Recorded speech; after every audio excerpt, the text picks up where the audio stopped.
سیرت النبی صلی اللہ علیہ وآلہ وسلم۔ عنوان: اللہ تعالیٰ سے ہم کلامی۔ آپ صلی اللہ علیہ وآلہ وسلم کو دوزخ کا یہ حال دکھایا گیا کہ آپ وادی میں پہنچے۔ وہاں آپ نے ایک بہت بدنما آواز سنی۔ آپ نے بدبو بھی محسوس کی۔ آپ نے پوچھا، جبرائیل علیہ السلام، یہ کیا ہے؟ انہوں نے بتایا،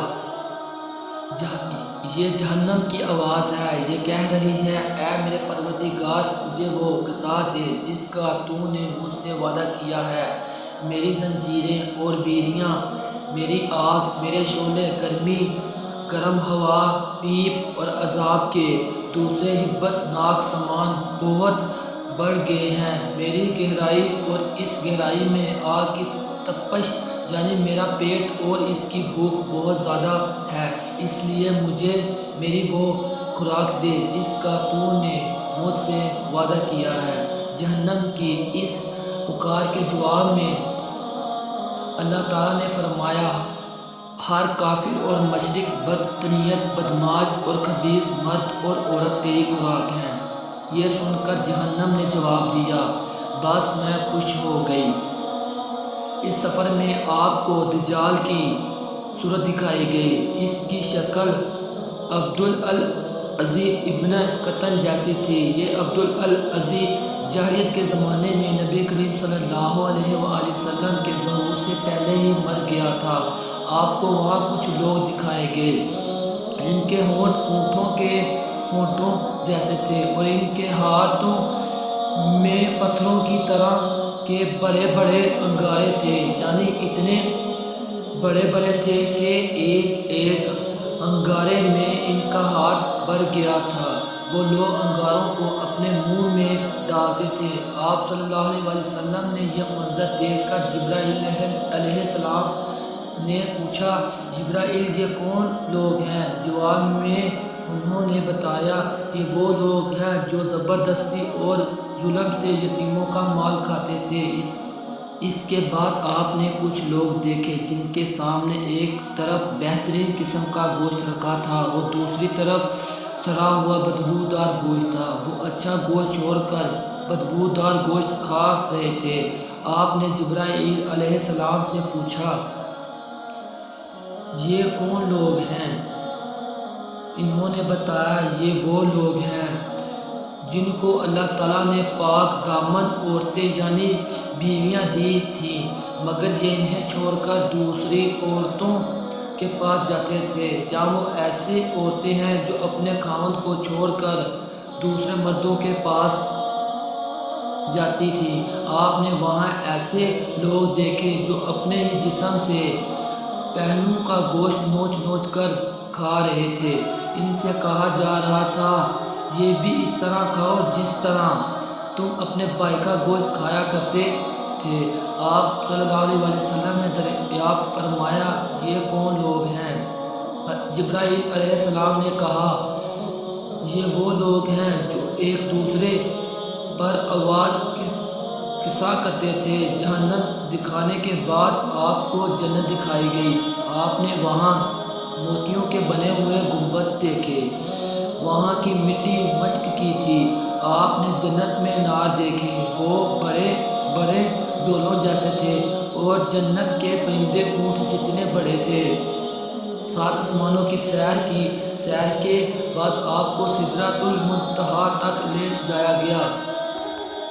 یہ بیری کا ایک درخت ہے۔ حضور اکرم صلی اللہ علیہ وسلم نے سدرۃ المنتہا کی جڑ میں ایک چشمہ دیکھا۔ اس سے 2 نہریں پھوٹ رہی تھیں، ایک کا نام کوثر اور دوسری کا نام رحمت۔ آپ فرماتے ہیں، میں نے اس چشمے میں غسل کیا۔ ایک روایت کے مطابق سدرۃ المنتہا کی جڑ سے جنت کی 4 نہریں نکل رہی ہیں۔ ان میں سے ایک نہر پانی کی، دوسری دودھ کی، تیسری شہد کی اور چوتھی نہر شراب کی ہے۔ اسی وقت سدرۃ المنتہا کے پاس آپ نے جبرائیل کو ان کی اصل شکل میں دیکھا، یعنی جس شکل میں اللہ تعالیٰ نے بنایا تھا۔ ان کے 600 پر ہیں اور ہر پر اتنا بڑا ہے کہ اس سے سامان کا کنارہ جھک جائے۔ ان پرندوں سے رنگا رنگ موتی اور یاقوت اتنی تعداد میں گر رہے تھے کہ ان کا شمار اللہ ہی کو معلوم ہے۔ پھر ایک بدلی نے آپ کو آ کر گھیر لیا، آپ کو اس بدلی کے ذریعے اوپر اٹھا لیا گیا۔ جبرائیل وہیں رہ گئے۔ بدلی کی جگہ بعض روایت میں ایک سیڑھی کے ذریعے اٹھانے کا ذکر بھی آیا ہے۔ یہاں آپ نے سریر کلام یعنی لوح محفوظ پر لکھنے والے قلموں کی سرسراہٹ کی آواز سنی۔ یہ تقدیر کے قلم تھے اور فرشتے ان سے مخلوق کی تقدیریں لکھ رہے تھے۔ اس تفصیل سے معلوم ہوا کہ جبرائیل علیہ السلام سدرۃ المنتہا سے آگے نہیں گئے، اور یہ بھی معلوم ہوا ہے کہ سدرۃ المنتہا 7 آسمانوں سے اوپر ہے۔ بعض علماء نے لکھا ہے کہ یہ عرش اعظم کے دائیں طرف ہے۔ ایک روایت میں ہے کہ جبرائیل علیہ السلام آپ صلی اللہ علیہ وسلم کو لے کر 7 آسمانوں کے اوپر گئے، وہاں ایک نہر پر پہنچے، اس میں یاقوتوں، موتیوں اور زبرجد کے خیمے لگے تھے۔ اس نہر میں ایک سبز رنگ کا پرندہ تھا، وہ اس قدر حسین تھا کہ اس جیسا پرندہ کبھی نہیں دیکھا تھا۔ جبرائیل علیہ السلام نے بتایا، یہ نہر کوثر ہے جو اللہ تعالیٰ ہی نے آپ کو عطا فرمائی ہے۔ آپ صلی اللہ علیہ وسلم فرماتے ہیں، میں نے دیکھا اس میں یاقوت اور زیورمرد کے تھالوں میں رکھے ہوئے سونے اور چاندی کے جام تیر رہے تھے، اور اس نہر کا پانی دودھ سے زیادہ سفید تھا۔ میں نے ایک جام اٹھایا، اس نہر سے بھر کر پیا تو وہ شہد سے زیادہ میٹھا اور مسک سے زیادہ خوشبودار تھا۔ آپ فرماتے ہیں، جبرائیل علیہ السلام مجھے لیے ہوئے سدرۃ المنتہا تک پہنچے، اس کے پاس حجاب اکبر ہے۔ حجاب اکبر کے پاس پہنچ کر انہوں نے کہا، میری پہنچ کا مقام یہاں ختم ہو گیا، اب آپ صلی اللہ علیہ وسلم آگے تشریف لے جائیں۔ آپ فرماتے ہیں، میں آگے بڑھا یہاں تک کہ میں نے سونے کے ایک تخت تک پہنچ گیا، اس پر جنت کا ریشمی قلین بچھا تھا۔ اس وقت میں نے جبرائیل علیہ السلام کی آواز سنی، جو کہہ رہے تھے، اے محمد صلی اللہ علیہ وسلم، اللہ تعالیٰ آپ کی تعریف فرما رہا ہے، آپ سنیے اور عطا کیجیے، آپ کلام الہی سے دہشت زد نہ ہوں۔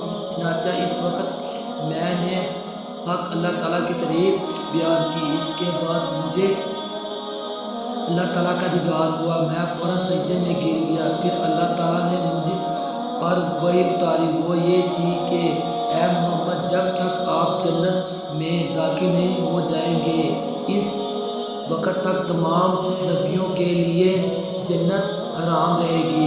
اس طرح جب تک آپ کی امت جنت میں داخل نہیں ہوگی، تمام امتوں کے لیے جنت حرام رہے گی۔ اس کے علاوہ اللہ تعالیٰ نے فرمایا، اے محمد، ہم نے